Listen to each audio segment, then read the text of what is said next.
Magandang hapon po mga kabayan, nandito pa rin po tayo, sumusugod pa rin po tayo paakyat, papuntang kabundukan para maghanap ng matutulungan. Kaya sa hapong ito, tara, samahan niyo po ang buong team dahil meron na naman tayong pupuntahan. So ito po mga kabayan, hello baby girl, hi, hello, tao po, anak mo? Hi ate, kayo yung may-ari ng bahay? Opo. Anong pangalan? Aira po. Ha? Aira. Aira. O bakit may tali-tali kayo? Hindi kasi yung implant po kasi bawal daw po kasi bigyan ng malamig. Implant na hindi na pwedeng mabuntis. Opo. 2 years? 2 taon? Ay, 3 years. Bakit nagpa-implant ka? Alan na ba ang anak mo, ate Aira? Bali, 7 yung isa namatay. Namatay yung isa tapos yung isa binigay ko. Binigay mo? Bilang kasi huli na po. Huli lang lubos na po. Wala akong nanay, wala akong tatay. Bilang ako na lang po. Yung magulang sa mga anak ko kasi yung mister ko may nanay pa siya, may tatay. Wala na. Kumbaga, ulila na po kayo. Bakit nabigay nyo? Kasi po yung kapatid ko kasi ulila rin po siya. Wala siyang nanay, wala siyang tatay. Dinawa po ako kasi bakit manganganak siya. Kawawa naman. Pag hindi ito pa kasi inaano sa kanya. Si Isha, opera. Si Paglabas ng bata, patay na. Si Sarian. Opo, dinaawa po So, ako ibig sa sabihin, yung anak nyo, ibinigay nyo sa kapatid nyo. Opo. Kasi wala silang anak. Kasi, hindi nabubuhayan ng anak po. bata. Oh, ilang taon na yung anak mo na binigay mo sa kanya? Baby pa lang? Baby pa lang po. Ilang buwan? Hindi kasi lang niya po kasi pinunta niya po ako sa hospital. Hindi ko alam pumunta sa doon yung Nabigla kayo? Oo. Wala sa usapan na hihingiin po niya yung anak? Paglabas ko, ibibigay ko na kako. Ito yung kasi kawawa ka kasi wala pa akong anak. Kasi naiinggit ka kako sa akin. Marami ka akong pamangking mo sa akin, ikaw hindi. Ay sige nga, nagtanggapin ko na nga ng buong puso. Hindi ko naman nga nailalayo sa'yo. Yung tawag doon po na luksong dugo. Opo. Pumupunta sa akin dito, Mama, bigyan mo ako ng pagkain.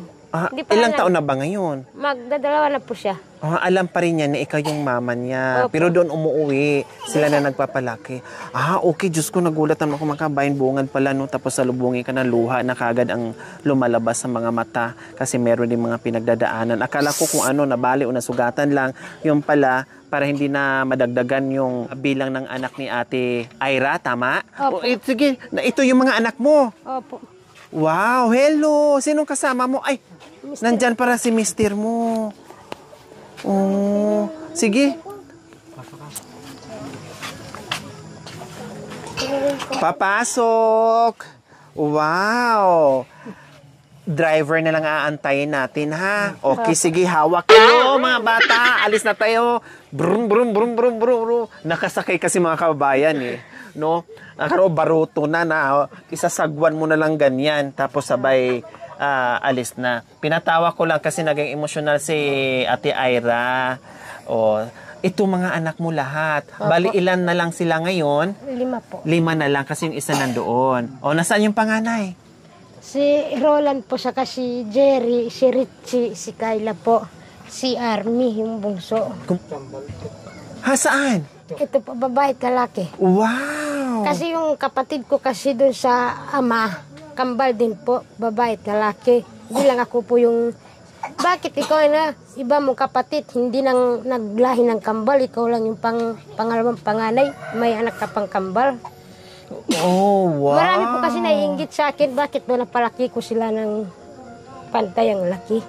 Oo, at saka babae-lalaki pa, talagang kailangan mo talaga, ate Aira, na magpa-inject niyan o kaya magpa-implant niyan kasi marami-rami na nga sila. 'Di ba? Para kahit papaano, anong gagawin niya? Magsasaing siya? Hindi pa maglalaro. Ha? Magsasaing ka, be? Hindi pa kayo nakasaing? Hindi pa po. Wala po kami kasing bigas. Ha? Walang maisaing kasi wala pang bigas. Oh my gulay. Kadalasan ng pinupunta natin ay mga katutubong aitas na masisipag sa kabundukan, na grabe kung ano-ano lang tinatanim nila na hindi napapagod, walang kapaguran, napakasipag nila magtanim, no? Na nagbibenta ng kalakal pero nabibili lang ng mura, no? Sila yung masipag, sila pa yung madalas na walang kinakain. Ay, Diyos ko, nakakadurog ng puso.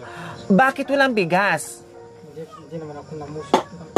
Sakit. So pag hindi kayo namuso, wala ding bigas. Bakit may sakit kayo? May sakit yung katawan ko. Parang sa mabigat.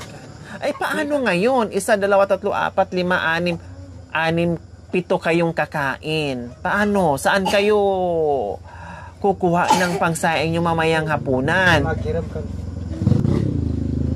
Manghiram na lang muna. Tapos papalitan na lang bukas pag nakabenta kayo ng puso. Saging.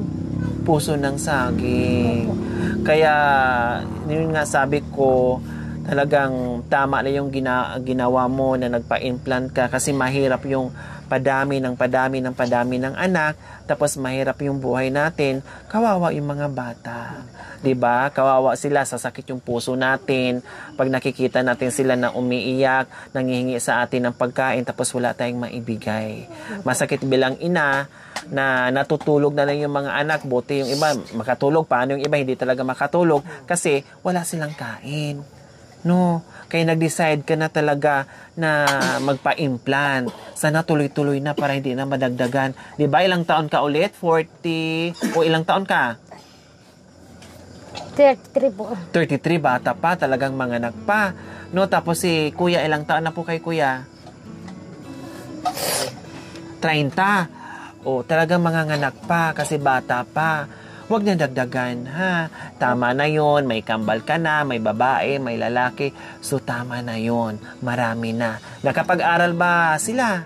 Opo, yung panganay, grade 5. Ito po yung pangalawa, grade 4. Itong kambal kasi, mag-daycare po kay Ma'am Rose sa baba. So, mga bata ngayon pa naman, no? Lahat talaga halos ay talaga may ubos-ipon dahil yung iba may trangkaso dahil siguro sa klima pabago-bago, minsan sobrang init, biglang lalamig, biglang uulan, kaya ganyan may ubos-ipon yung mga bata ngayon. Hala, ano na nangyari?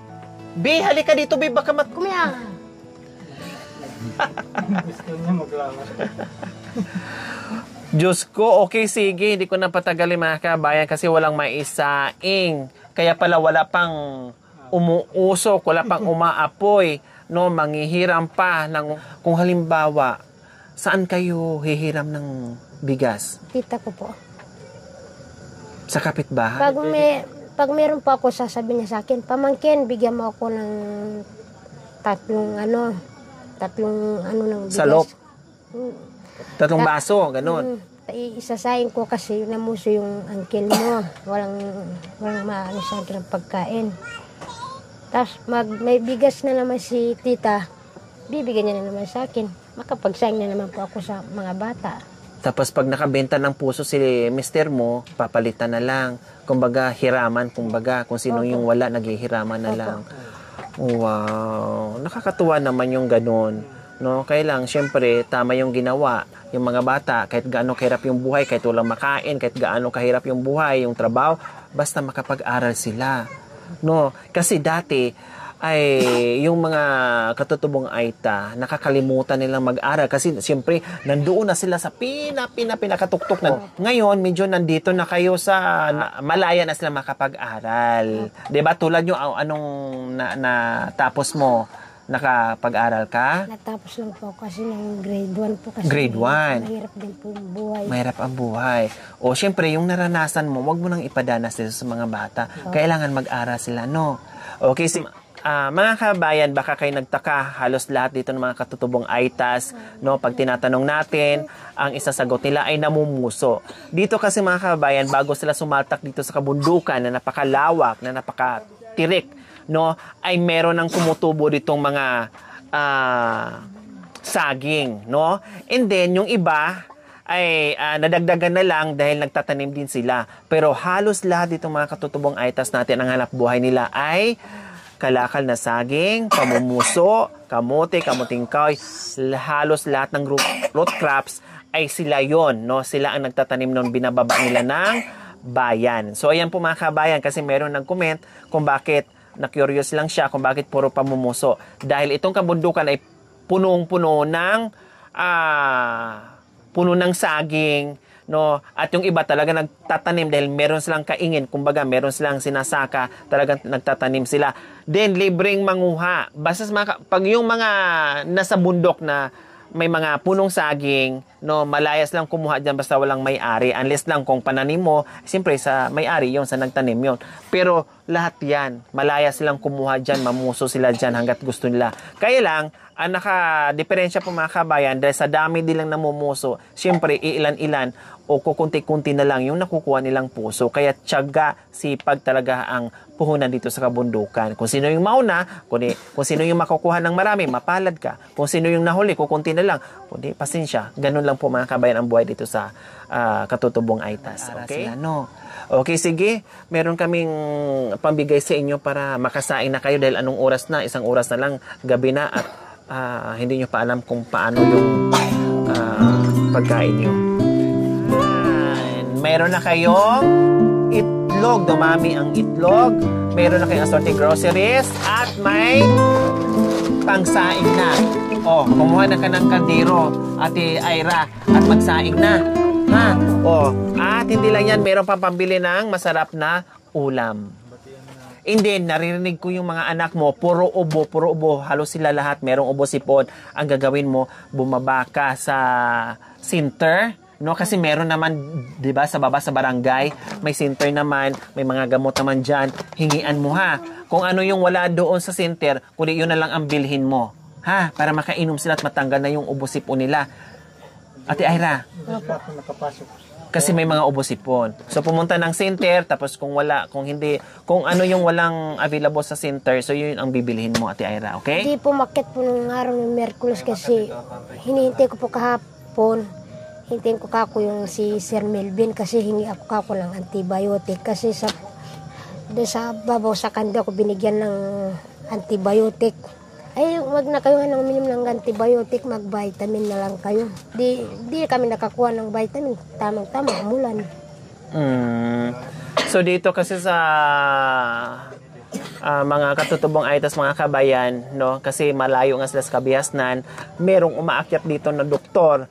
At tulad nito may naka-schedule kaya lang hindi sila nakarating dahil umulan, no, at i-check up at nagbibigay ng gamot. Ganito po mga kabayan ang community ng mga Aitas sa kabundukan. May doktor na umaakyat para mag-check up sa kanila. Kaya nga sabi ko sa kanya, punta muna ng center o alamin kung kailan ang balik ng doktor para mapacheck up, mahingian ng antibiotic o anong gamot na ibigay ng doktor na para sa kanila para maibsan yung ubo at Salamat po. Binigay po na ang tulong, saka itlog, saka grocery, saka po bigas. Ibigay sa amin pagkain. Kasi hindi pa kami naghahaponan. Ayan. Okay. So habang magsasaing, sige, ito muna ang kainin mga bata. Kasi Diyos ko, ang hirap na magutom. O, kuha kayo, be. O, kuha kayo. Sige, kuha kayo. Dali.